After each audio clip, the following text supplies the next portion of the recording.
Well, today I'm going to talk about something called the intimacy curve.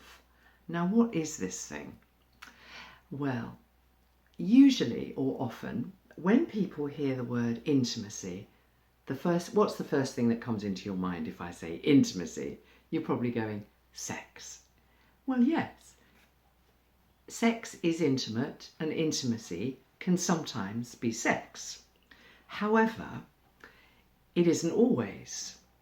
And this curve that I'm going to describe to you, I want you to imagine it starting at the bottom and going up. That is the journey that intimacy can take in your lives. And intimacy is so much more than sex. It's an emotional and physical, of course, connection.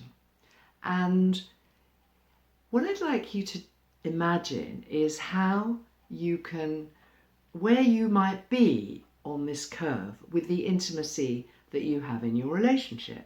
Now, for example, let's start at the bottom in an everyday kind of way.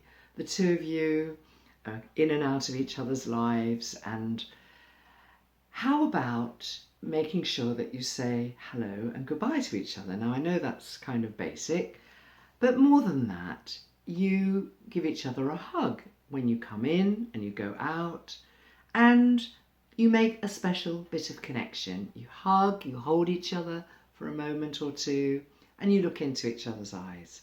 And that's kind of, if you like, the basic level of the intimacy curve.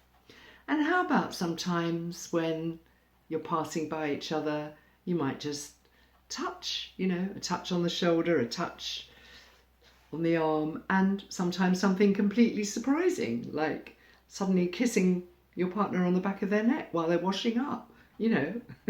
That's intimate. And then sometimes a hug that is longer lasting, and you breathe together and you stay together for a while. So those are kind of things that are at the beginning of the intimacy curve. And as you go up this curve, so those things I would like to think that I've mentioned you more or less do every day together. Now, this isn't a regime, by the way. I don't want you to think I'm giving you a regime of things you must do. But if you have this awareness of staying connected physically and emotionally in an everyday way, then those things will happen because you'll feel that connection and you'll want to go towards each other. And as you go up the curve, of course, there are other things that become more sensual. And things like, say, sitting on the sofa together and having a lovely cuddle when you're watching a movie, or laying down together in bed and putting your arms around each other and stroking one another and staying really, really connected. And not to forget the emotional side, deeply sharing with each other. Perhaps one of you taking time to really tell your partner what's been going on for you lately, and talking about how you feel, and the other one listening with their heart. That is also intimacy. And as you go up this curve, eventually the sensual becomes sexual.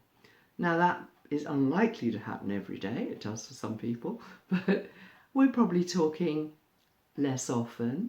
I like to think of sex sometimes as the icing on the cake.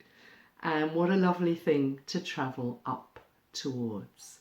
So that is the intimacy curve. So if you have an awareness of this and how to keep that connection physically and emotionally wherever you are on that curve, then I think you'll both have a lovely time with that.